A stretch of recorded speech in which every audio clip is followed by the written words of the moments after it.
नमस्कार, दैनिक shift time में आप सभी का बहुत बहुत स्वागत। एक दुखद खबर बिहार के बक्सर इलाके से आ रही है और इस घटना ने उड़ीसा के बलसर इलाके की वो ट्रिपल ट्रेन का हादसा जो था वो हादसा की याद दिला दी, जिसमें लगभग 296 लोगों की जान गई थी और लगभग 1000 से ज़्यादा लोग गंभीर रूप से घायल हुए थे।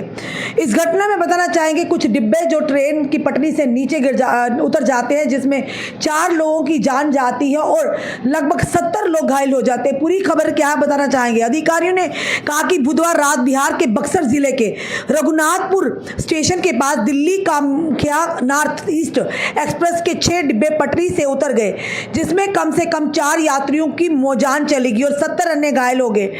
और लगभग जो टेलीविजन के माध्यम से तस्वीर दृश्यों के अनुसार दुर्घटना रात लगभग 9:53 पर हुई और कम से कम 2 एसी टियर डिब्बे जो पलट गए, जबकि 4 अन्य डिब्बे पटरी से उतर गए। बक्सर के पुलिस अधीक्षक मनीष कुमार ने पीटीआई यानी के भाषा को बताया कि दुर्घटना में 4 यात्रियों की मौत होगी। रेलवे पुलिस बल के एक अधिकारी ने कहा कि कम से कम 70 यात्री घायल हो गए हैं और उन्हें स्थानीय अस्पताल में भर्ती कराया गया है। गंभीर रूप से घायल लोगों को एम्स पटना में ले जाया गया है। पटरी से उतरने के मूल कारणों का पता लगाया जा रहा है। रेल मंत्री अश्विनी वैष्णव ने एक्स पर कहा, यहां तक कि उन्होंने यानी कि जान माल के नुकसान पर संवेदना व्यक्त की है। मंत्री ने कहा कि निकासी और बचाव अभियान पूरा हो गया है और सभी डिब्बों की जांच कर ली गई है। 23 कोच वाली 12506 नॉर्थ ईस्ट एक्सप्रेस गुवाहाटी से लगभग 6 किलोमीटर दूर कामाख्या की लगभग 33 घंटे की यात्रा के लिए बुधवार सुबह 7:40 बजे दिल्ली के आनंद विहार टर्मिनल से रवाना हुई थी। ट्रेन सामान्य गति से आ रही थी, लेकिन अचानक हमें एक तेज आवाज सुनाई दी और ट्रेन से धुआं का गुबार उठा। हम ये देखने के लिए दौड़े कि क्या हुआ। हमने देखा कि ट्रेन पटरी से उतर गई है और एसी डिब्बे सबसे अधिक क्षतिग्रस्त हुए हैं। स्थानीय निवासी हरि पाठक ने कहा, जो कि दृश्य टेलीविजन के माध्यम से स्थानीय लोग यात्रियों को बचाने के लिए दौड़ते और उन्हें कम से कम 2 गिरे हुए डब्बों से बाहर निकालने की मदद करते हुए दिखाई दे रहे हैं। दृश्य में एक महिला यात्री को सदमे की स्थिति से में स्थानीय लोगों द्वारा मदद करते हुए कोच से बाहर निकालते हुए दिखाई दे रहा है। कई पुलिस अधिकारियों को भी मौके पर यात्रियों को ट्रेन से बचाने की मदद करते हुए देखा गया है। जगदीशपुर एसडीपीओ राजीव चंद्र ने कहा कि दुर्घटना के कारण बिजली के तार, खंभे और रेल पटरियां क्षतिग्रस्त हो गई हैं।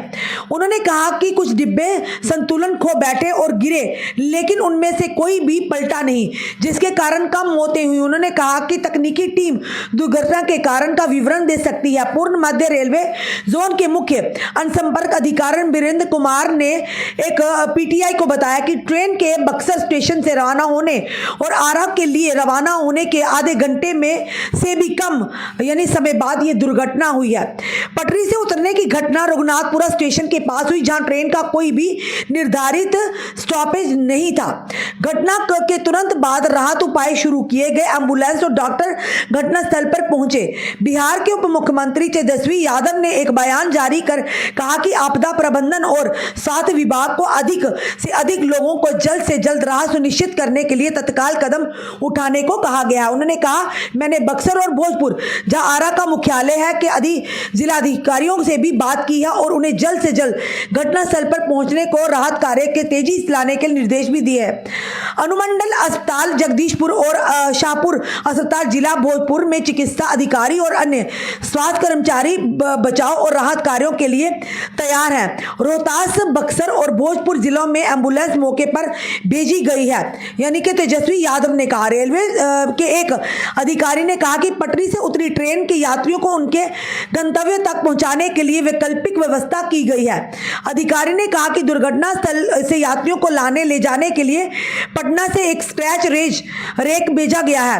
स्क्रैच रैक एक अस्थायी रैक है जिसका कन्फेक्शन यानी कि कॉन्फ़िगरेशन मूल ट्रेन के समान है। यात्रियों को सुरक्षित निकालने के लिए 6 बसें भी दुर्घटना स्थल पर भेजी गई हैं।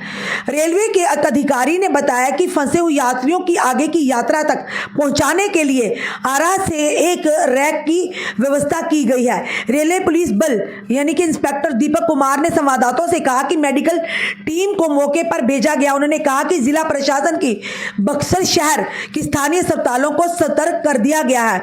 हमने बचाव और चिकित्सा दल की घटनास्थल पर भेजा है। रेलवे की यात्रियों के लिए आपातकालीन हेल्पलाइन नंबर भी जारी किए हैं। जो भी समय में देख रहे हैं, ये नंबरों को आप ध्यान से यानी कि सुनिएगा और इस वीडियो को भी शेयर कीजिए ताकि जो जिन लोगों तक भी ये जानकारी पहुंचे। नंबरों से अगर कोई भी आपका जान पहचान का उन ट्रेनों में सफर कर रहा था, आप उनकी जानकारी ले सकते हैं।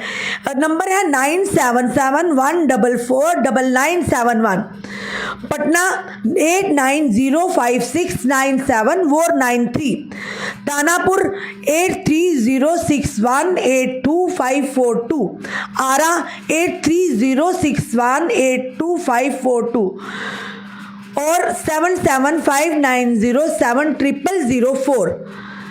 एक रेलवे अधिकारी ने कहा कि निगरानी और कोचों की शीघ्र बहाली के लिए युद्ध कक्ष स्थापित किए गए हैं और बचाव अभियान पूरे जोरों पर चल रहा है। दिल्ली और डिब्रूगढ़ के बीच राजधानी एक्सप्रेस सहित मार्ग पर चलने वाली कम से कम 18 ट्रेनों को डाइवर्ट कर दिया गया है। फिलहाल ये जरूर कहेंगे कि हादसा बड़ा था पर कहीं ना कहीं टल गया, यानी जिन 4 लोगों की जान गई है, ओम शांति हम जरूर कहेंगे, उनकी आत्मा को शांति मिले, उनके परिवारों को इस गम से उभरने की शक्ति दे और साथ ही साथ जो 70 लोग घायल हुए हैं और जल्द से जल्द स्वस्थ होकर अपने घरों को पहुंचे। एक बार फिर से हम ये कहेंगे कि इस घटना ने, जो कि ओडिशा के बलासर की जो घटना थी, वो जो ट्रिपल जनित ट्रेल का जो ट्रेन का हादसा था, वो दर्दनाक हादसा था, वो दुख भरा हादसा याद दिला दिया, जिसे आज भी याद कर कर पैरों तले जमीन निकल जाती है और रोंगटे खड़े हो जाते हैं कि जब वो 3 ट्रेनें आपस में टकराई थी तो किस तरह से 296 लोगों की जानें गई थी और 1000 से ज़्यादा लोग गंभीर रूप से घायल हुए थे। और जब ये ट्रेन हादसा कल हुआ था लगभग 10 बजे के करीब, तो इस हादसे को भी सामने आते हैं, जिस तरह से ये सुना तो लोगों के दिल दहल गए थे, वही मंजर सामने आ गया था। फिलहाल ये ज़रूर कहेंगे एक बड़ा हादसा था जो टल गया, काफ़ी जानों का जानी नुकसान हो सकता था, पर जो नुकसान है वो भी किसी उसकी भरपाई तो नहीं हो सकती, वो भी बड़ा नुकसान है। जिन परिवार के वो सदस्य 4 लोग हैं, उस परिवार का गम वो कम तो नहीं हो सकते, पर उस गम में पूरी भागीदारी रखते हैं। फिलहाल जो ये कहेंगे कि फिर से जल्द उन पटरियों का काम शुरू हो चुका है और पूरी तरह से यानी कि अभियान जारी है। फिलहाल ये जरूर कहेंगे कि 4 लोगों के लिए, जिन लोगों के इस हादसे में जान गई है, ओम शांति लिखिए और उनके परिवार को इस गम से उभरने की शक्ति दे। आपका क्या कहना है इस वीडियो को देखकर? अपने कमेंट, अपने सुझाव हमें जरूर दीजिए। इस वीडियो को जितना हो सके शेयर कीजिए। जुड़े रहिए हमारे साथ अगले अपडेट के लिए। जय हिंद, जय भारत।